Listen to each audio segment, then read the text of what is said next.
अस्सलाम वालेकुम। Karachi press club के कराची प्रेस कॉर्नर से मैं हूं मोना खान और आज जो मेरे साथ शख्सियत मौजूद है, अगर मैं ये कहूँ कि मीडिया के साथ बहुत ज़्यादा ताउन करते हैं, खैबर पख्तूनख्वा की मशहूर शख्सियत हैं और जिनका ताल्लुक भी पॉलिटिक्स है, तो यकीनन आप समझ गए होंगे। मेरे साथ मौजूद हैं KPK के स्पोक पर्सन वज़ीर मेहनत और सकाफ़त शौकत यूसुफज़ई साहब। जी अस्सलाम वालेकुम शौकत साहब। वालेकुम सलाम। थैंक यू सो मच, आपने हमें टाइम दिया और बहुत अच्छा लगा। हमेशा आपको स्क्रीन पे देखते थे, मीडिया के साथ ही सारी चीज़ों में लेके हमने कहा कि हम खुद आएँ आपसे बात करें। तो ये तो आप यहाँ पे रहते हैं करते हैं, लेकिन कराची यूनिवर्सिटी से भी आप ज़रा पढ़े हुए, ज़रा हम उन दिनों की यादों में जाना चाहेंगे कि कैसा रहा वो टाइम और वो चीज़ें। बिस्मिल्लाहिर्रहमानिर्रहीम, बहुत शुक्रिया। देखें, कराची में जिस वक्त मैं पढ़ता था ग़ालिबन 82-83 की बात है, और वो मैं जानजेब कॉलेज से होकर गया था जो स्वात के अंदर है। उस वक्त MQM जो है ना मर्ज कर रही थी, उस वक्त बन रही थी, और एक वाक़या इस तरह हुआ कि हमारे एग्ज़ाम शुरू होने लगा, तो कुछ हमारे साथी थे वो गायब हो गए, एग्ज़ाम के दौरान नहीं आए। और जब एग्ज़ाम ख़त्म हुआ उसके काफ़ी अरसे बाद वो बंदा जब आया तो हमने उससे पूछा कि भाई आपने एग्ज़ाम मिस किया, क्यों किया? उसने कहा मुझे नहीं पता, मैं जैसे ही मलिर पहुंचा और वहाँ स्टाफ बदल रहा था या क्या क्या, उधर कोई बंदा आया, छुरी घोंपी और चला गया, भाग गया। तो ये जो एक चक्कर चल रहा था पठानों और ये महाजरों के बीच में, और फिर बाद में पंजाबी और सारे मिलकर वो एक ऐसी खिचड़ी बनी जिसने कराची के हुस्न को भी तबाह किया, कराची के जो रंगीनियाँ थी, जो कराची की रोशनियाँ थी, उनको मदम कर दिया।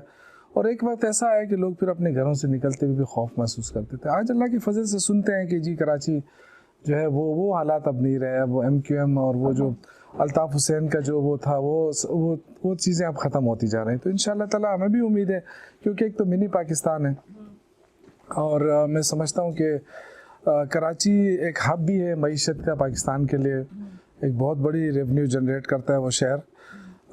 ये और बात है कि मैं पिछले दिनों गया था तो मुझे बड़ा अफसोस हुआ कि एक वो ज़माना था जिसकी खूबसूरत सड़कें होती थी, खूबसूरत माहौल होता था, और जब इस दफ़ा मैं गया हूँ तो तकरीबन 1 साल पहले, तो मुझे बड़ा अफसोस हुआ कि कराची की सड़कों से धूल उठ रही है, कराची की वो रंगीनियाँ ख़त्म हो गई हैं, इसके अलावा कि अमन आ चुका है वहाँ, और लेकिन इसके बावजूद जो लोगों का जो वो है स्टाइल वो ख़राब होता जा रहा है। यानी एक इंटरनेशनल सिटी का ये हाल है कि वहाँ पे जगह जगह पानी खड़ा है और धूल उठ रही है। तो मुझे बड़ा अफसोस हुआ, क्योंकि मैं देखना चाहता था कि ये जो है ना, जो हमारे बाहर के शहर हैं उसी तरह का शहर होना चाहिए था ये। इससे अंदाज़ा ये हुआ कि शायद कराची के ऊपर इन्वेस्टमेंट नहीं हो रही है। अच्छा, आपने कराची का जिक्र छेड़ ही दिया। वैसे तो मैं कुछ और मौजू लेकर आई थी, क्योंकि अब मैं कराची, जाहिर सी बात, हमने कराची बड़े, हमारी एजुकेशन वहाँ की, अब खुद हम इस फील्ड में काम कर रहे हैं। हमारी कोशिश भी बहरहाल ये होती है कि जहाँ जहाँ जाएँ कराची की आवाज़ उठाएँ। कराची जो तब्दीली आई है, PTI की हुकूमत की जो आई है तब्दीली का नाम, जिसमें कराची वालों ने, आपको पता है, बड़े निकले हैं वोट डालने के लिए। PTI को जिसने सपोर्ट किया, जिसमें अली जैदी साहब हो, फैसल वाबरा साहब हो गए, हमारे सदर कराची के हैं। आपने जिक्र ही छेड़ दिया, तो हमारी तो एक्सपेक्टेशंस काफ़ी हद तक तो PTI से भी थी। तो उस हवाले से आप क्या कहना चाहेंगे? देखें, दो चीज़ें होती हैं। जब 18 अमेंडमेंट हुआ है ना, उसके बाद तो सारे पावर चले गए हैं सूबे के पास। जितने भी आप वफाक के अंदर या सूबे के अंदर जब काम होता है ना सूबे के अंदर, तो उसके सूबा जो है वो उसके लिए मनसूबाबंदी करता है। अभी तक मुझे नहीं लग रहा है कि सिंध हुकूमत की कोई मनसूबाबंदी सामने आई हो कि हम ये करना चाहते हैं। रिसेंटली वज़ीर आज़म साहब ने 11 अरब का, शायद 1100 अरब का जो पैकेज दिया है कराची के लिए, वो अब जो कमेटी बनी है उसके उस दिन भी इजलास हुए हैं, और वो अब जाके थोड़ा सा कराची उठेगा इंशाअल्लाह ताला, ये मुझे पूरी तरह उम्मीद है। लेकिन जो बदकिस्मती में ये देख रहा हूँ कि वहाँ जो बल्दियाती निज़ाम चला वो ज़ीरो रहा, क्योंकि उसमें सिंध हुकूमत किसी तौर पे भी इख्तियारात देने के लिए तैयार नहीं थी। तो वो जो 4 साल है वो भी ज़ाया हुए। सिंध हुकूमत ने ख़ुद भी कुछ नहीं किया, यहाँ तक कि पूरे शहर को अखंडरात में बदल दिया। देखिए, आपके ऑरेंज ट्रेन, आपके क्या कहते हैं रेड और पता नहीं येलो और ग्रीन लाइन और पता नहीं कितनी हैं, उनको एक BRT तो याद थी अपोजिशन को, सारा दिन BRT बन चुकी है अब, चलो। लेकिन मुझे ये बताएं कि इतने सालों में ये तीसरी मरतबा की तसलसल है इस हुकूमत का। मुझे बताएं कि कराची में इन्होंने क्या किया है, कौन सा मंसूबा दिया है जिसको लोग अभी एंजॉय कर सके जिस तरह बीआरटी में लोग एंजॉय कर रहे हैं। 1 घंटे के लिए भी बीआरटी बंद हो तो लोग चीखते हैं कि जी वो बीआरटी क्यों बंद हो गई। तो इस तरह मैं समझता हूँ कि ये सिर्फ एक्सप्लॉइट करते हैं, क्योंकि ये जो सिंध है और जो रूरल सिंध है उन लोगों को इन्होंने रखा है पसमानदा। वहाँ से जब तक ये कहते हैं जी भुट्टो जिंदा है, भुट्टो जिंदा है, तो लोग मरते रहेंगे बेचारे। देखिए आप थर चले जाएं, थर में जितने बच्चे मरे, जिस तरीके से मरे, उस पर क्या हुआ? वो कहते हैं जी हमने इतने पानी के प्लांट लगा दिए। कहाँ है वो? कागजों में लगाए। अगर पानी के प्लांट से तो लोग पानी के लिए क्यों तरस रहे हैं थर के अंदर? तो ये जो चीज़ें हैं ये मेरे ख्याल से अब लोगों के अंदर तब्दीली का वो जहन जो है ना वो चल पड़ा है। अब इंशाअल्लाह ताला देखें, अब एक तो ये कि पहली दफ़ा देखें नवाज शरीफ ने 3 मरतबा हुकूमत की, उसने भी फोकस नहीं किया। वो भी किसी न किसी मजबूरी के तहत वो कहता है सिंध को नहीं छेड़ना है, वो नहीं जा सके। ये वाहिद गवर्नमेंट है पीटीआई जो कि पेनिट्रेट कर चुकी है सिंध के अंदर। अब पीपल्स पार्टी के मुकाबिल में एक जमात आकर खड़ी हो गई है। तो मैं इंशाल्लाह मुझे लग रहा है कि इस दफ़ा रूरल सिंध के अंदर भी तब्दीली आएगी, क्योंकि उन्होंने देख लिया जो हशर इन्होंने कराची का किया। क्योंकि कराची का क्या, कराची से तो इंतकाम ले रहे हैं पीपल्स पार्टी वाले। क्यों कराची वाले उसको वोट नहीं करते हैं? तो जब भी कोई मौका आता है आप हैदराबाद चले जाए, आप कराची चले, क्योंकि मैं वहाँ रहा हूँ मुझे पता है उसका। ये वोट लेकर आते हैं रूरल सिंध से, कैसे लेकर आते हैं ये एक अलग बहस है। अच्छा शौकत साहब, ये तो खैर आज हमारी कोशिश बारी ये थी कि हम आपकी शख्सियत को एक्सप्लोर करें, जानें, क्योंकि आप माशाल्लाह इतने पॉपुलर है और ये जिस तरह से मैंने शुरू में कहा मीडिया के साथ बड़ा ताउन करते हैं, और ताउन करने की वजह भी उसी तरफ ही आना चाह रही, क्योंकि आप एक बड़ा गहरा सहाफ़त से ताल्लुक़ रहा और फिर सियासत में आ गए। तो कैसा वो सफ़र रहा? मिस करते हैं अपने पुराने दोस्तों को उसी तरह, क्योंकि आप वो तो आपको पता है एक सियासतदान और साहबी तो इकट्ठे रह नहीं सकते। तो अच्छा मज़े की बात यह कि मैं इसलिए मिस नहीं करता कि वो सारे दोस्त रात को इकट्ठे यहाँ बैठते हैं। हम जितने भी मेरे पुराने साफ़ी दोस्त हैं वो कब किसी न किसी शक्ल में वो आके यहाँ, कभी दिन में आना होता रात को आ जाते हैं, रात को नहीं तो दिन में आ जाते हैं, और वही गपशप हमारी रहती है। वही हमारे जो किस्सा ख़्वानी के अंदर जाके थड़े पे बैठ के खाना होता था हमारा, वो आज भी हम हर हफ्ते में 1 दफ़ा तो ज़रूर जाते हैं। इसी तरह हम 4 सदे जाते थे फ़िश वगैरह खाने के लिए, वो भी इसी तरह ओपन। तो वो चीज़ें ख़त्म नहीं हुई हमारी। वो सस्ता खाना आज भी हम खाते हैं उधर जाके बैठ के। पहले सवाल करते थे, अब जवाब देना पड़ता है। हाँ, ये फ़र्क ये आ चुका है कि मैं क्वेश्चन बहुत ज़्यादा करता था। जब भी प्रेस कॉन्फ्रेंस होती थी तो मैं डोमिनेंट रहता था, मेरे क्वेश्चन ही नहीं ख़त्म होते थे। लेकिन अब ये कि मुझे जवाब देना पड़ता है, और ये नहीं कि सर अपने उस पर, लेकिन ज़ाहिर है गवर्नमेंट को डिफेंड करना ये मजबूरी बनती है आपकी, कि आपने हर सूरत में गवर्नमेंट को डिफेंड करना होता है। लेकिन मैं कोशिश ये करता हूँ कि मैं उन चीज़ों को उठाऊँ जो हमारी हुकूमत कर चुकी है। देखें 70-72 साल हो गए, ये पेशावर सबसे पुराना शहर है, लेकिन आप देखें कि पेशावर में कितनी हुकूमतें आई। सब कहते हैं जी पेशावर हमारा दिल है, लेकिन पेशावर में आज तक किसी ने कोई मंसूबा ही नहीं दिया था। तो पहली दफ़ा आप देखें लोग बातें तो बड़ी करते हैं, लेकिन देखें इतना बड़ा अरबों रुपए का मंसूबा बीआरटी दिया, उससे क्या हुआ? उससे यहाँ का इंफ्रास्ट्रक्चर बेहतर हुआ, यहाँ कनेक्टिविटी आ गई। आप जहाँ से भी सफ़र करें आपको आसानी होगी। 68 किलोमीटर ये फीडर रूट्स हमने डाले, ये मेन रूट है और 68 किलोमीटर हमने उसके साथ कनेक्ट कर दिया। आप चारसदा जाना चाहें, आप कोहाट जाना चाहें, आप जमरोद जाना चाहें, कहीं भी जाना चाहें, वहाँ से आप सफ़र करें सीधा बीआरटी में पहुँचेंगे। बीआरटी में आप जहाँ जाना चाहें। तो मेरे ख्याल से ये इंटरनेशनल स्टैंडर्ड का एक बड़ा मंसूबा है। उसमें क्या टाइम लगा कि जी 3 साल लगे। आप मुझे बताएं कि प्राइमरी स्कूल बनने में आपके 3 साल लग जाते हैं। यहाँ जो है ना ये इतना बड़ा मंसूबा है कि 32 किलोमीटर और उसमें 13 किलोमीटर एलिवेटेड, 6 किलोमीटर 3.5-4 किलोमीटर जो है वो अंडरपासेस। तो ये कोई मामूली मंसूबा तो नहीं था, लेकिन हमें समझ थी, हमें कोई घबराहट इसलिए नहीं थी कि जितने अपोजिशन की पार्टियां थी जो बाहर रह गई हैं, जिनको शिकस्त हुई है, वो बाहर बैठ के यही करते थे कि जी देखें बीआरटी तो बन ही नहीं सकती। वो आपका एक धामड़ा साहब है पीपल्स पार्टी का, वो जिस दिन प्राइम मिनिस्टर साहब इफ्तिताह करे तो उससे 1 हफ्ता पहले मेरे साथ एक टॉक शो में थे, तो मैंने उनसे कहा कि इंशाल्लाह नेक्स्ट वीक हम इफ्तिताह करने जा रहे हैं, दूसरे दिन आके वो मुझे मैंने कहा मैं आपको दावत देता हूँ, आए, मैं आपको बस में बिठा के ले जाऊँगा। यहाँ आके वो खैबर बाजार के नीचे, वो जो जहाँ पे कंस्ट्रक्शन हो रही है किसी और चीज़ के लिए, उसके नीचे बैठ के प्रेस कॉन्फ्रेंस की कि मैं आया हूँ और मुझे शौकत ने दावत दी है, लेकिन अफसोस कि वो शौकत यूसुफजई गायब है और यहाँ तो कोई बीआरटी नज़र नहीं आ रही है। तो मैंने उनसे, मुझे समझ नहीं है, मतलब उनके शायद उनसे क्या आपकी कम्युनिकेशन नहीं हो सकी, राब्ता नहीं, मैंने जिस तरह मैं डायरेक्ट मीडिया पे मैंने देखा तो मैंने उनसे कहा, मैंने भी मीडिया को कहा कि मैं तो इनको दावत दे रहा था, मुझे तो खुशी होती कि मेरे घर आते, मैं इनको खाना खिलाता, मैं इनको बस में सवार करके ले जाता। अब ये खैबर बाजार में एक कोने में बैठ के कहते हैं बीआरटी कहाँ है, तो बीआरटी तुम्हारे पीछे तो नहीं आ सकती ना, तुमने जाना होगा बीआरटी के पीछे, और आपने तो हमारी जो मेहमान नवाजी का है वो उसकी धज्जियाँ उड़ा दी, शायद आपके वहाँ मेहमान नवाजी नहीं होगी। मैंने उनको ये जवाब दिया था, मैंने आपको दावत दी थी, आपको मेरे पास आना चाहिए था, मेरा घर मालूम है, मेरा ऑफिस मालूम है, मैं कोई आम आदमी तो नहीं हूँ, मिनिस्टर हूँ, तो आप मिनिस्टर का पूछ लेते कि जी इसका घर कहाँ है। मैं आपको घर पे ना मिलता, दफ्तर में ना मिलता, तो फिर आप बेशक गिला करते। तो वो एक ड्रामा इन्होंने किया, लेकिन वो ड्रामा फ्लॉप हुआ, क्योंकि नेक्स्ट वीक हमने उसका इफ्तिताह भी कर दिया। अब देखें बसें चल रही हैं, सब कुछ हो गया है। अब कहते हैं जी करप्शन हुई है, कोई कहता है 100 बिलियन, कोई कहता है कितने बीआरटी बनी है। मैं आज आपको बताता हूँ 32 से 35 अरब के दरमियान बीआरटी बनी है।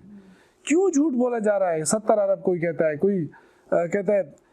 अब हम देखें ना, आपने अगर लाहौर के अंदर बीआरटी बनाई है, आप कहते हैं जी हमने 40 अरब की बनाई है, तो आपने 7-8 साल पहले बनाई है, हम 7-8 साल बाद बना रहे हैं, आपसे अच्छी बीआरटी बना रहे हैं।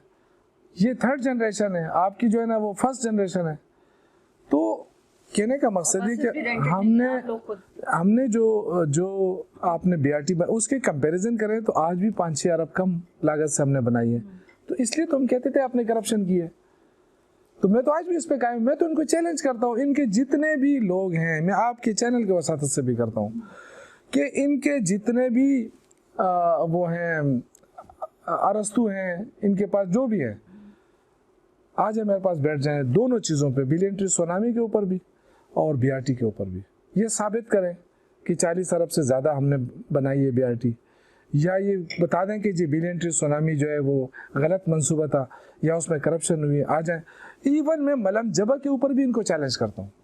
ये जो बाहर बैठे इनको तो पता ही नहीं है ना, किसी ने चैलेंज एक्सेप्ट भी किया आपका? नहीं कर सकते ना, मैंने तो असम्बली के अंदर ये तकरीर की है। मैं तो यही कह रहा हूँ ना कि इनके पास है कुछ नहीं कहने को। ये सिर्फ कहते हैं जी मलम जबा स्कैंडल, कोई इनको गिरफ्तारी नहीं हुई। मैं कहता हूँ मलम जबा स्कैंडल है क्या? मुझसे नदीम मलिक साहब मेरे से नाराज, आज तक बात नहीं करते हैं।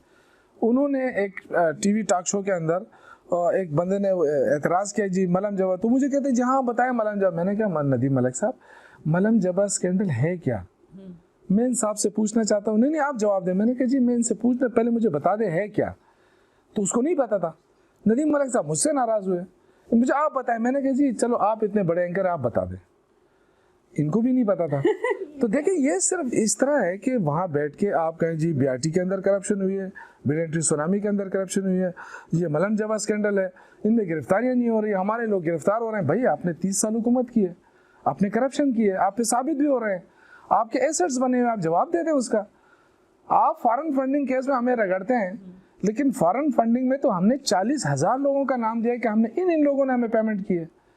तो आप भी तो अपना बताएं ना, ये फॉरेन फंडिंग, इसको तो फॉरेन फंडिंग तो नहीं कह सकते। पाकिस्तानी है, मेंबरशिप ली है, वहाँ पे 40,000 मेंबरशिप हमने आपको दी है कि जी यहाँ से हमें पैसा आता है। आप भी तो बता दें। हमने रिक्वेस्ट की है कि जी पीपल्स पार्टी से भी लें, JUI से भी लें, मुस्लिम लीग से भी लें, अच्छा वक्त है ये, सबसे मांगे। जी शौकत साहब, जो यही है कि सवाल करना आसान होता है, जवाब आते नहीं है। तो मुझे आप ये बताएं, क्योंकि आपका क्रिकेट से भी काफ़ी लगाव रहा है और आपकी बेटी को भी काफ़ी क्रिकेट से लगाव रहा है, और आपका ये कहना था कि पहले वो अपनी कैरियर की तरफ दे, फिर वो क्रिकेट की तरफ जाए, और खान साहब भी क्रिकेट से हैं। तो मुझे आप ये बताएं, क्या आपकी क्योंकि बात सुनी, तो मुझे ये बताएं कि क्रिकेट में क्या कोई कैरियर नहीं होता? क्या हमारी PCB की अगर हम बात करें, जो अभी क्रिकेट खेल रहे हैं, क्या उन्होंने इसको डेड कर दिया है जो आप कह रहे हैं कि कैरियर नहीं, क्योंकि आपका बच्चा नहीं। मेरा कहने का मकसद ये कि आज अगर इमरान खान इस मुल्क के वज़ीर आज़म बने तो उनकी एजुकेशन भी थी। अगर आप क्रिकेटर भी बनना चाहते हैं, आप कोई भी स्पोर्ट्स आप खेलें, मैं भी स्पोर्ट्स करता था, मैं भी क्रिकेट खेलता था, लेकिन मैंने अपनी तालीम जारी रखी। ये और बदकिस्मती थी कि मेरा घुटना लग गया और मैं बाहर हो गया क्रिकेट से। लेकिन मैं ये कहने का मकसद ये था कि बहुत सारे हमारे क्रिकेटर हैं जो बाद में जाके थोड़ा सा प्रॉब्लम में आ जाते हैं, जैसे कई कैप्टन बन जाते हैं, फिर उनको बहुत सारे उसका सामना करना पड़ता है। तो अच्छा है, कोई बुरी बात नहीं है, आप अच्छे प्लेयर हैं, साथ अगर आप अच्छे स्टूडेंट भी हैं या आप अपने तालीम भी कैरियर भी बनाया तो कैरियर उससे बनता है। मैं ये नहीं कह रहा कि स्पोर्ट्स की तरह तवज्जो ना दी जाए, स्पोर्ट्स एक अपना एक वो है, फील्ड है। लेकिन क्या इमरान खान ने साथ तालीम हासिल नहीं की? वो ग्रेजुएट हैं और पॉलिटिकल साइंस के ग्रेजुएट हैं। बेनज़ीर भुट्टो साहिबा पॉलिटिकल साइंस उन्होंने किया था। अच्छा, खान साहब की जो आपने जिक्र छेड़ ही दिया, क्योंकि खान साहब नो डाउट एक बहुत बड़े लीडर हैं, लेकिन अब शायद मैं गलत हूँ तो मुझे ठीक कर दीजिएगा, कहा ये जाता है लोगों के जहनों में, नो डाउट खान साहब बहुत अच्छे हैं, नेक बहुत अच्छी नीयत है, लेकिन बहरहाल जो प्रॉब्लम देखी गई और जो लोगों को समझ आती है कि लीडर तो बहुत अच्छा, टीम उस तरह से खान साहब को नहीं मिली है। इस बारे में आप क्या कहना चाहेंगे? देखिए, ये तो वो लोग बात करते हैं जो जिनके पास कोई कहने को कुछ है नहीं। देखिए, आपको अपने लोग अच्छे लगते हैं, दूसरों के आपको बुरे लगते हैं। अब ये तो उनकी मर्जी है। अब यहाँ पे हम बैठे हैं, यहाँ पे आप देखें महमूद खान वज़ीर आला है और अल्लाह के फजल से ना आज तक उन पे कोई उंगली उठ सकी है, ना हमारे वज़रा के ऊपर कोई उंगली उठ सकी है। हमारे भी तो दूसरा टेनेवर है, तो कोई बताए तो सही ना, सिवाय इसके जी बीआरटी में करप्शन, मिलिट्री सुना, कोई आके बताए कि हमारे मिनिस्टरों में से किसी ने कोई करप्शन की है, अगर है तो बता दे। अगर आप ये समझते हैं कि नेब आपका केस नहीं रहता, आप कोर्ट चले जाएं, अदालत चले जाएं। इनको जो सबसे बड़ा जो इनको धचका पड़ रहा है, जो इन्होंने पीडीएम बनाई है, वो ये नहीं है कि ये जो हुकूमतें 5 साल पूरे कर रही है, वो ये कह रही है कि ये तो मुस्तकिल होती जा रही है। क्योंकि आज अल्लाह के फजल से हमने खैबर पख्तूनख्वा के अंदर, मैं आपको गारंटी करता हूँ कि पिछली दफ़ा हमने 35 सीटें ली, इस दफ़ा हमने 2/3 मेजॉरिटी ली, अगली दफ़ा मुझे नहीं लगता कि मौलाना कोई सीट ले ले या कोई और ले ले। इसलिए कि लोग हर हल्के में काम देखते हैं। पहले जहाँ का वज़ीर आला होता था वहीं पे काम होते थे। जब से पीटीआई आई है, परवेज़ खटक वज़ीर आला थे, उन्होंने बेशक काम किया होगा, नौशहरा में बहुत काम किया उन्होंने, लेकिन नौशहरा के साथ साथ दूसरे अजला में भी काम किया। शांगला था मेरा जहाँ हल्का है, आप देखें कि वहाँ से बड़े नाम और लोग थे, लेकिन शांगला पसमानदा रहा। पहली दफ़ा वहाँ टूरिज़म के लिए हमने रास्ते खोले, वहाँ पे सड़कें हम बना रहे हैं टूरिज़म के लिए। 2 स्पॉट्स हम खोल रहे हैं वहाँ पे, एक काफर बांडा है, एक बुरुज बांडा है। काफर बांडा के लिए 56 करोड़ की सड़क शुरू है, बुरुज बांडा के लिए 16 करोड़ की, क्योंकि वो नज़दीक है। अब आप देखें कि इतने करीब करीब मेन रोड से ऊपर ये इलाके मौजूद थे और इसको डेवलप नहीं किया गया। लोग जो लोकल लोग जाते हैं वो हैरान हो जाते हैं ये कौन सी जन्नत में हम आ गए, लेकिन जाने के लिए सड़क नहीं थी। अब हमने सड़क शुरू की, अब वहाँ देखें लोगों के लिए रोज़गार बनेगा, अब पूरी दुनिया से लोग आके आएंगे। हम पहले हमारे पास क्या था? पहले हमारे पास एक मलम जबा था, एक कालाम था, एक गलियात था, इसके अलावा तो कुछ नहीं था। पहली दफ़ा इतनी बड़ी उसमें नए नए स्पॉट्स आ रहे हैं, जिस तरह गबीन जबा है, बहुत खूबसूरत। वज़ीर आज़म साहब ने खुद इसकी तारीफ़ की है कि मैंने ऐसे खूबसूरत जगह नहीं देखी है। तो मेरे ख्याल से हमें देखिए पूरी दुनिया के अंदर जो अपनी मईशत लोग ठीक करते हैं, उस मईशत को ठीक करने के लिए लोग अब किसी चीज़ को टारगेट करते हैं। अब हमारे पास अल्लाह ने इतने कुदरती हुस्न दिया हुआ है, कुदरती नेचुरल जगह दी हुई है, हम उससे फ़ायदा नहीं उठा रहे, न इसकी तरफ आज तक किसी ने तवज्जो दी। जो भी आता था लूट मार करके चला जाता था। पहली दफ़ा प्लानिंग हो रही है। देखिए आप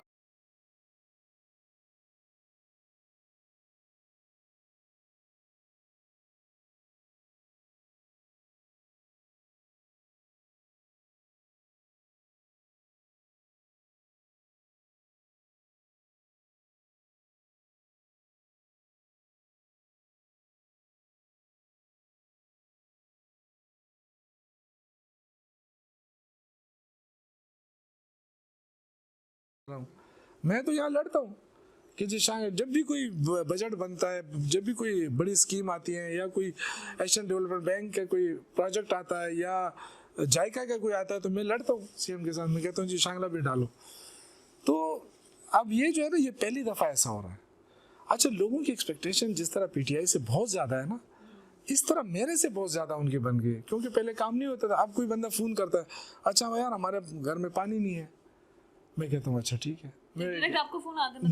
डायरेक्ट मैं अभी आपको अगर मेरा मोबाइल शायद पता नहीं घर में रह गया, कितने में सोच चुके होंगे भाई? मैं ये सोच रहा था, वो मैं नमाज पढ़ने लगा, मैं वहाँ रख दिया, तो मैं सोच रहा था कि मुझे फ़ोन क्यों नहीं आ रहा है। तो बहुत सारे अभी थोड़ी देर पहले मैं अभी प्रोग्राम ख़त्म हो जाए तो मैं आपको अभी सुनाऊंगा एक बंदे की, आज की बात कर रहा हूँ। वो उसने कहीं 2 कालें की होगी और मेरा फ़ोन अंदर पड़ा था। मैं जब गया और देखा तो उसमें बड़ा गिला था कि शायद हमें पार्टी छोड़नी पड़े क्योंकि आप अब अहमियत नहीं दे रहे हैं, हमें हमारा फ़ोन नहीं उठा रहे हैं। तो अब इतनी छोटी छोटी बातों पे अच्छा, उसके लिए मैंने तकरीबन कोई ना हो तो 4-5 सड़कें मैंने उनके लिए बनवा ली हैं, उनके कहने के ऊपर 8-10 पानी की स्कीमें दी हैं उनके कहने के ऊपर। वहाँ पे हाई स्कूल मैंने शुरू कर दिया। इसके बावजूद उन्होंने, आज की मैं बात कर रहा हूँ, उन्होंने कहा कि शायद हमें पार्टी छोड़ना पड़े क्योंकि आप हमें तवज्जो नहीं दे रहे हैं। तो इतने छोटी छोटी बातों पे लोग नाराज़ होते हैं, लेकिन जाहिर है देखिए पसमानदा है मेरा हल्का, बहुत ज़्यादा पसमानदा है। मैं रिक्वेस्ट करता हूँ, अभी प्राइम मिनिस्टर साहब से भी मैंने टाइम लेने की कोशिश की है, मैंने शायद टाइम मिल जाए तो मैं उनसे ये रिक्वेस्ट करूँगा कि मुझे गैस, क्योंकि वो इलाका है सारा जंगलात का और इस जंगलात की कटाई के ऊपर सबसे बड़ी पाबंदी हमने लगाई है। कोई अपने घर के अंदर भी दरख्त नहीं काट सकता, यहाँ तक पाबंदी लगाई है। अब जाहिर है वो सर्दी है, वहाँ बर्फ़बारी होती है, लोग बेचारे बग़ैर लकड़ी के तो रह नहीं सकते हैं, गैस वहाँ सिस्टम है ही नहीं। तो इस दफ़ा मैंने जब अलवी साहब से मैं मिला था, सदर मुमलिकत साहब से 1-2 हफ्ते पहले, तो उनसे भी मैंने रिक्वेस्ट की है, स्पीकर साहब को भी मैंने कहा है, परेश खटक साहब को भी कहा है, CM को भी मैंने कहा है कि मेरे हल्के लिए आप गैस कर दें। तो मुझे तो बड़ी उन्होंने उम्मीद दिलाई है, इंशाल्लाह अगर ये गैस वहाँ पे चला जाए तो लोगों की ये मजबूरी ख़त्म हो जाएगी। क्योंकि ज़ाहिर है अगर आप उनको बिल्कुल बंद कर दें कि जब आप कुछ ना काटें तो वो बेचारे रहेंगे कैसे सर्दियों में। तो दोनों तरफ हमें अगर पाबंदी लगाते हैं तो फिर वो मेरे खिलाफ बोलते हैं, नहीं लगाते हैं तो फिर दरख्त काटते हैं तो फिर प्राइम मिनिस्टर साहब नाराज़ होते हैं। तो ये मैंने उनसे रिक्वेस्ट की है कि यहाँ पे गैस का निज़ाम हमें दे दें ताकि हमारे जंगलात बच जाएं। अच्छा शौकत साहब, मुख्तसर अगर हम आपकी मिनिस्ट्रीज़ के हवाले से बताएं, क्योंकि आप वज़ीर मेहनत और सकाफ़त हैं, कि क्या क्या चीज़ें वहाँ पे चल रही हैं? देखिए सबसे बड़ा जो इशू था हमारे वहाँ वो ये है कि रजिस्ट्रेशन, जितने भी आपके जो मज़दूर हैं उनके मिनिमम वेजेस मुकर्रर थे, 17,500 पाकिस्तान के हमारी हुकूमत ने मुकर्रर किए थे। बदकिस्मती से उस पर अमल नहीं हो रहा था। और दूसरा जो था वो रजिस्ट्रेशन नहीं हो रही थी। उसमें बहुत सारे हमारे जो कोयले के कान के मज़दूर हैं उनके तो बिल्कुल वो तो फारिग थे, किसी किस्म की उनके पास वो नहीं था। तो वो 2 चीज़ों पे मैंने बड़ा फोकस किया है। जब मैं आया तो मैंने कहा कि उसके लिए कानून साजी भी हमने की कि जितने भी इंडस्ट्रियल जोन हैं उसमें पहली बात तो ये है कि जो 17,500 का जो मिनिमम वेजेस है ये इम्प्लीमेंट हो, उसको हमने काफ़ी हद तक करा दिया। उसमें जुर्माने भी हमने बढ़ा दिए, नई कानून साजी की, क्योंकि उसमें 10,000 और 20,000 का जुर्माने तो वो हम लेके चले लाखों में चले गए। फिर ये कि और भी काफ़ी चीज़ें प्लेंटी वगैरह हमने बढ़ाई। और दूसरा ये कि जो इतनी बड़ी लाखों की तादाद में कोयले के कान के मज़दूर हैं, जो लाकड़ा काकड़ा उधर जो आपके हैदराबाद में करते हैं, पंजाब के अंदर है, यहाँ खैबर, ये सारे मेरे हल्के के लोग हैं, शांगला से। कोई और मज़दूर यहाँ काम नहीं कर सकता है कोयले में, ये एक्सपर्टी सारे हमारी है। तो उसमें ये था कि हर हफ्ते कोयले के मज़दूर मरता है और कोयले की कान गिर जाती है, क्योंकि उसमें सेफ्टी का कोई मेजर नहीं रखा जाता था। तो जब मैं मेहनत सकाफत का वज़ीर बना तो सबसे पहले इशू मैंने ये उठाया, वज़ीर आला से भी रिक्वेस्ट की और अपने डिपार्टमेंट से भी कहा कि जी, तो उन्होंने कहा कि ये मिनरल एक्ट है, इसका अपना एक्ट है, इसमें आप इंटरवीन नहीं कर सकते। तो फिर हमने जाके उसके लिए कानून साजी भी की, फिर हमने उनको बिठाया कि भाई चलो आप कर लें। तो अब ये हुआ कि उनकी रजिस्ट्रेशन शुरू हो रही है। अब उसकी रजिस्ट्रेशन से फ़ायदा ये होगा कि वो मरते हैं तो उनको डेथ ग्रांट मिलेगी, 6 लाख रुपए वो मिलेगी, 3 लाख जो है वो मालिक देगा, तो 9 लाख रुपए किसी गरीब को वो मिलेंगे।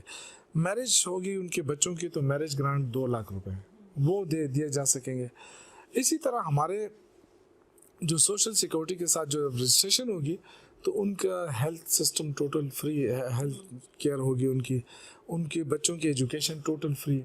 इस वक्त 65 करोड़ रुपए हम सिर्फ हर साल उनके जो लेबर डिपार्टमेंट है वो दे रहा है उनके स्कॉलरशिप के ऊपर जो हायर एजुकेशन में आते हैं। यानी ये, और तकरीबन जो मेरे पास इस वक्त तकरीबन है कोई 62 स्कूल हैं जो ये एजुकेशन डिपार्टमेंट के अलावा जो मेरे लेबर डिपार्टमेंट में है, 62 स्कूल है हायर सेकेंडरी स्कूल तक, और तकरीबन 48 मेरे पास हॉस्पिटल हैं जो सिर्फ मज़दूरों के लिए बनाए गए।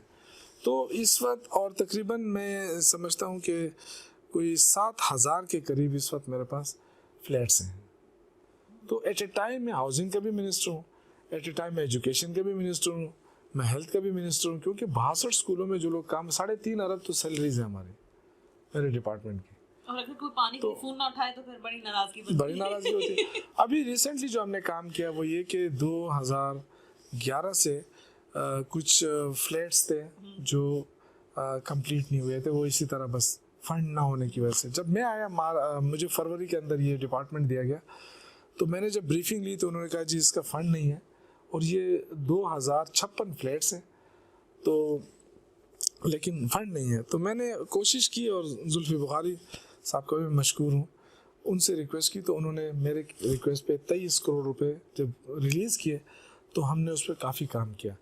उससे तकरीबन फिर उसके बाद जब प्राइम मिनिस्टर साहब पेशावर आए तो मैं वैसे ही उठा, मैंने कहा सर मैं एक रिक्वेस्ट करता हूँ कि यहाँ गरीब मज़दूरों के लिए ये फ्लैट्स बन रहे हैं, तो हमें पैसे रिलीज़ नहीं हो रहे हैं, तो शार्ट है। उन्होंने कहा कितने हैं? मैंने कहा अगर 20 करोड़ अभी मिल जाए तो हम इसको 90% तक कंप्लीट कर सकते हैं। तो मैं मशकूर हूँ कि उसके तीसरे दिन बाद ही मुझे वो किस्त मिल गई।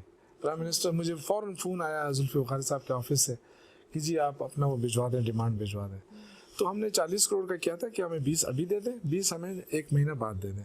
तो जो पहली किस्त हमें मिल गई, तो ये तकरीबन 23 और 20 43 करोड़ मैंने ले लिए। और अब जो है न सिर्फ ये कि वो 2056 हम फरवरी के एंड तक कंप्लीट कर लेंगे, बल्कि हम फ्री ऑफ कास्ट मज़दूरों को हम बाई बैलेट उनको हम तकसीम करेंगे। और प्राइम मिनिस्टर से मैंने रिक्वेस्ट की कि आप आके अपने हाथों से उनको चाबियाँ दे दें। उस फ्लैट्स के अंदर हमने मस्जिद भी तामीर कर दी है बड़ी सारी, उसी फ्लैट्स के अंदर हमने हायर सेकेंडरी स्कूल भी बना दिया है, उसी फ्लैट्स के अंदर हम हॉस्पिटल भी अब बना रहे हैं। तो ये सिर्फ मज़दूरों की कॉलोनी होगी, और उसमें हर किस्म की फैसिलिटीज़ हमने दे दी। उसमें ग्राउंड भी रखा है खेलों का, और उसके अंदर पार्क भी रखा है। तो ये है कि क्या मज़दूर के बच्चे या मज़दूर की फैमिली जो है वो अच्छी जगह में नहीं रह सकते? क्यों नहीं रह सकते? उनकी सड़कें बड़ी ज़बरदस्त हमने बना ली है, और ये जो है ना, ये ऑनरशिप पे हम दे रहे हैं कि किसी किस्म का कोई पैसा नहीं लिया जाएगा, और वज़ीर आज़म आके चाबियाँ दे देगा और बैलेट के ऊपर उनका नाम आएंगे। तो इससे ज़्यादा तो मेरे ख्याल से, और हमारी ये कोशिश है कि रशकई के पास जो मोटरवे है, ये 500 कनाल लेन हमारे पास और भी है।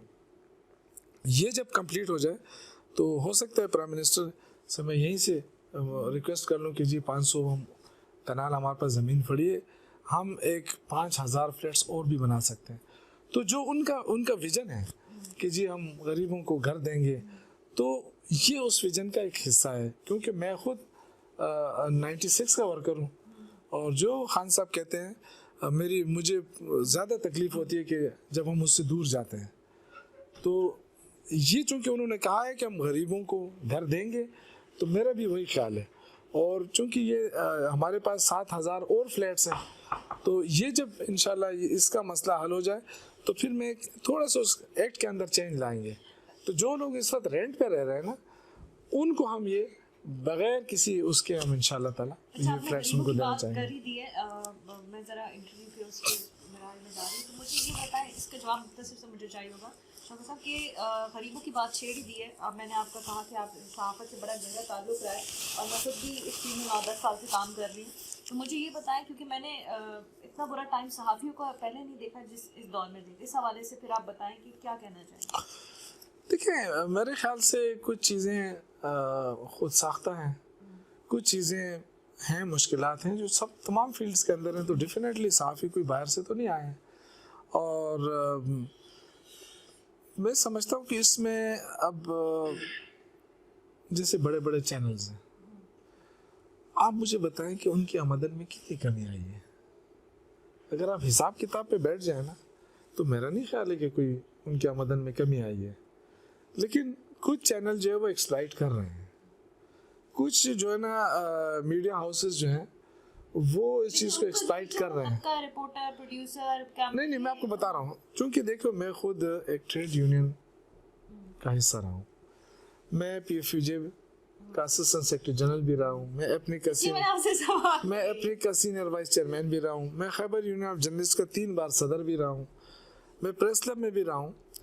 मैं ये कहने का मकसद ये कि आज अगर कोई मुझे जो नज़र आ रहा है वो ये कि आपकी जो वर्कर्स की तंजीमें हैं वो कमज़ोर हो गई हैं।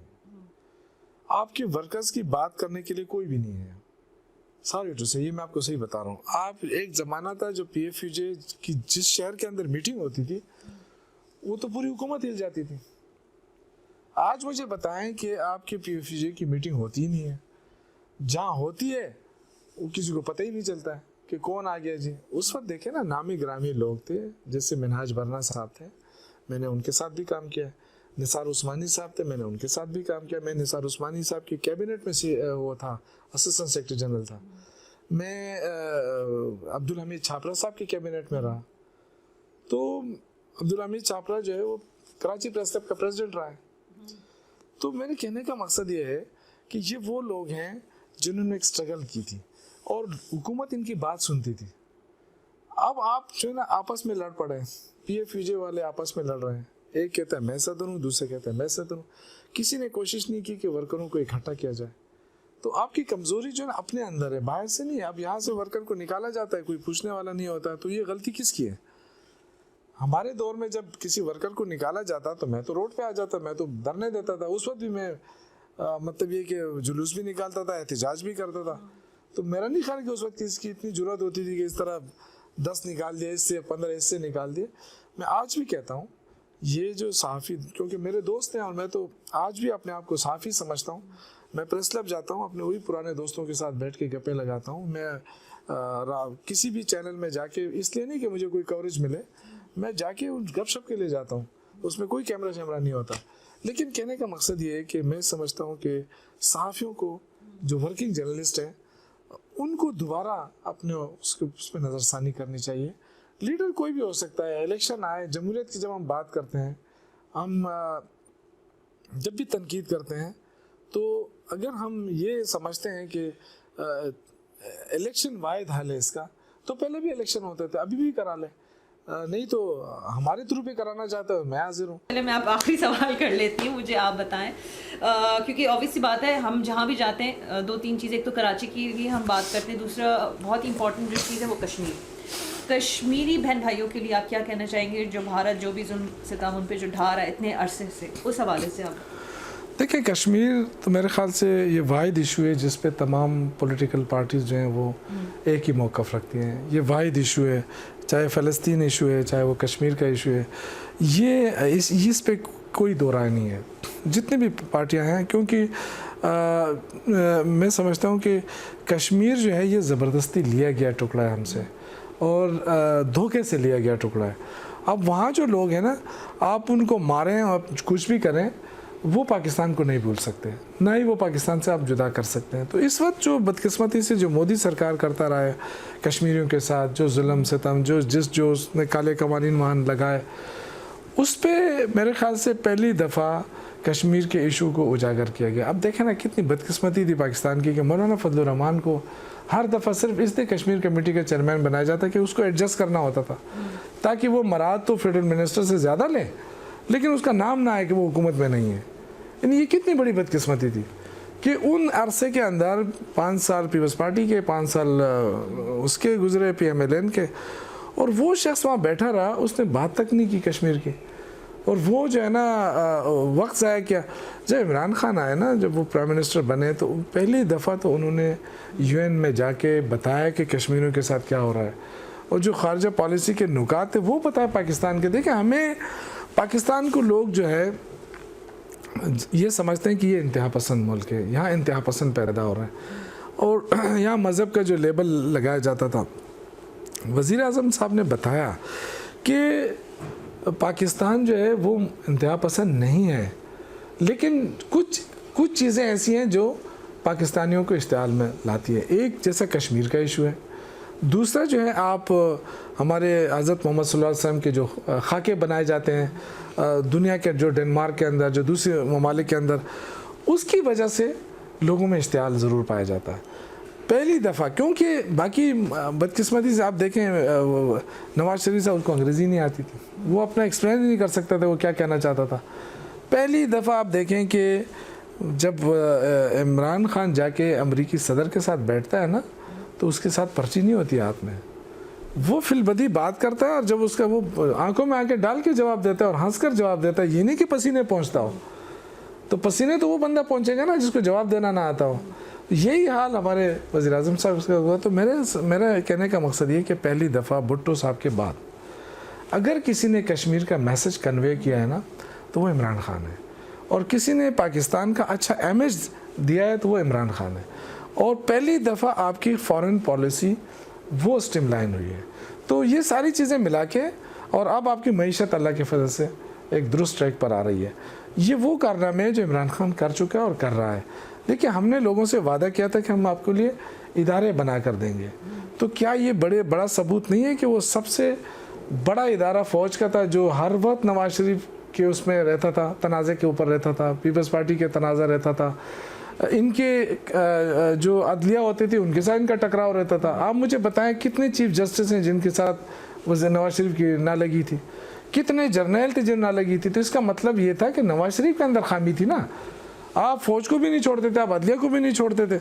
आज अल्लाह के फजल से आप देखें, हम कहते थे कि हम इदारों को बनाएंगे, तो क्या ये फ़ौज के इदारा नहीं बना? बिल्कुल बना। आज वो ताउन भी कर रहा है, आज वो हुकूमत के साथ मिलकर काम कर रहा है।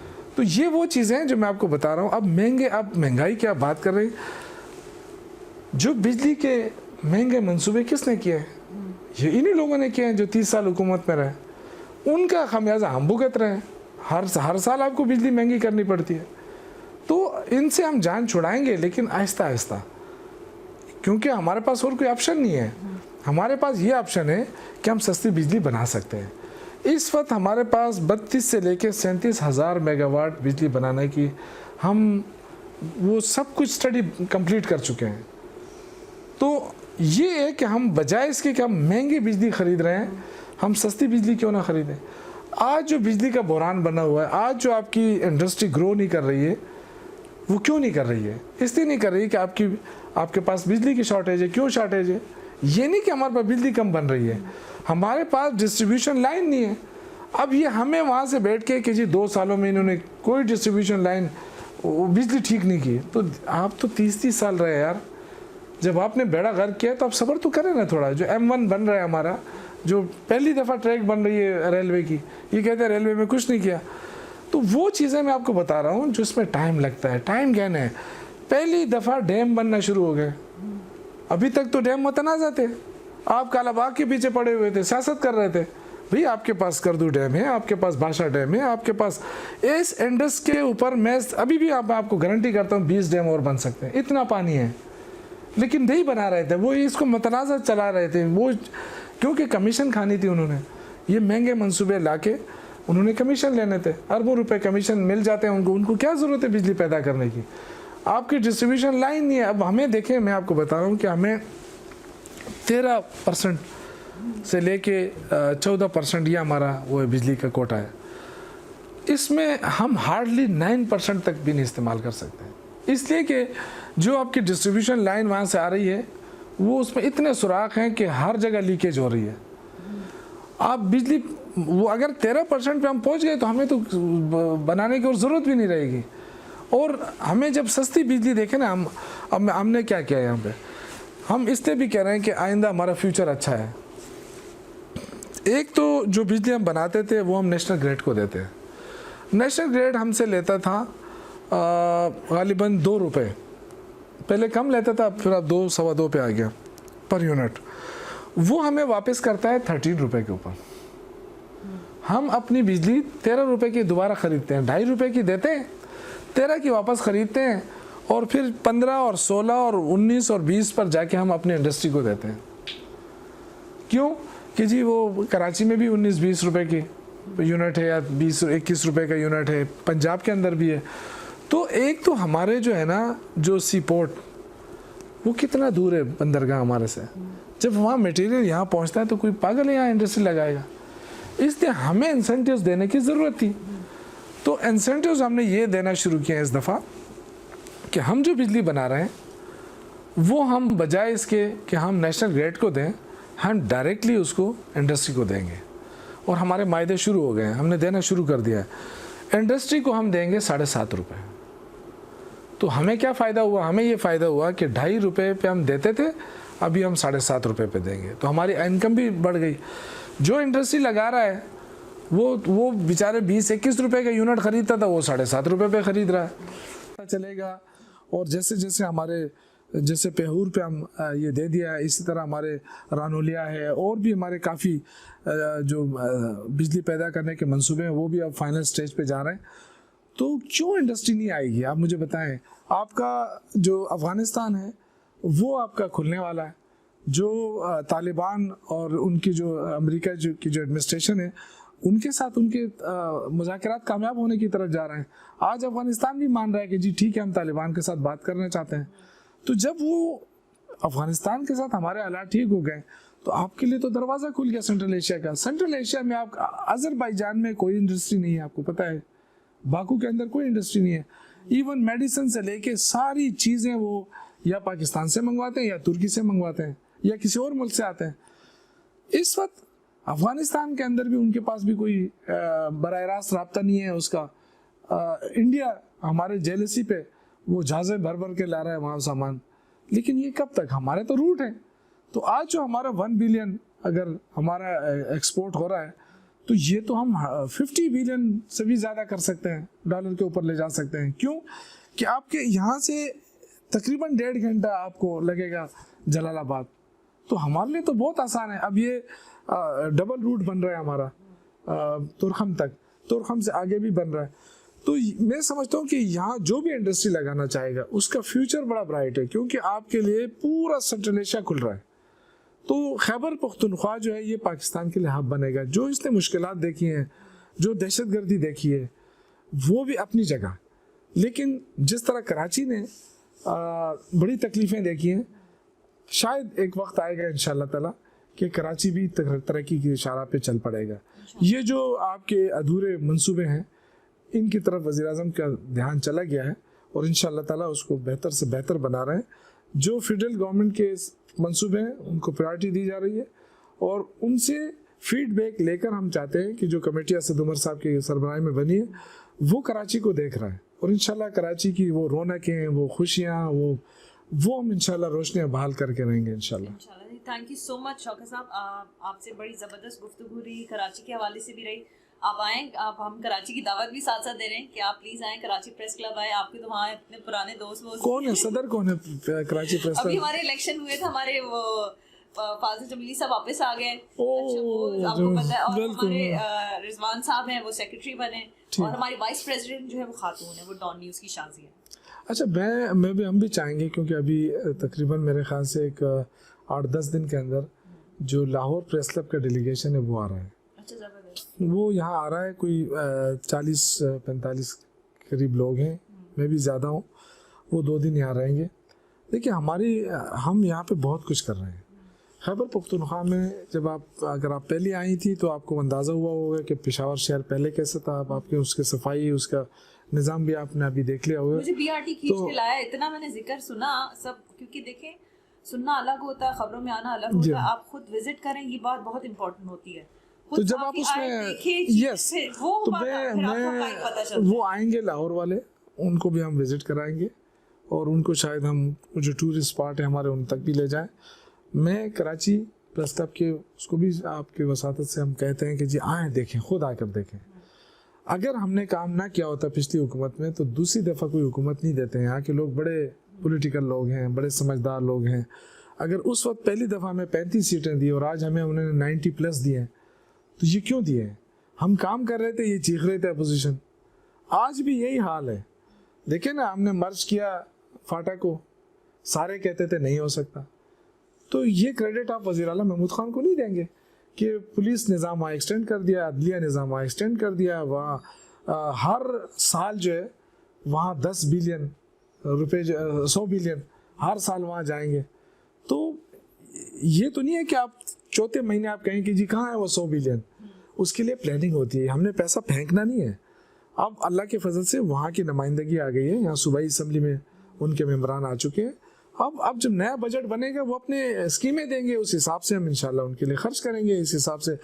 तो मैं समझता हूँ कि अगर फाटा तरक्की कर गया तो पाकिस्तान उठेगा इंशाल्लाह ताला। इंशाल्लाह कराची भी तरक्की करेगा। बहुत शुक्रिया आपका, आपके टाइम का। जिस तरह से शौकत साहब ने कहा, थोड़ा सा सब्र करें, तब्दीली ज़रूर आएगी और इंशाल्लाह कश्मीर बनेगा पाकिस्तान। पाकिस्तान जिंदाबाद।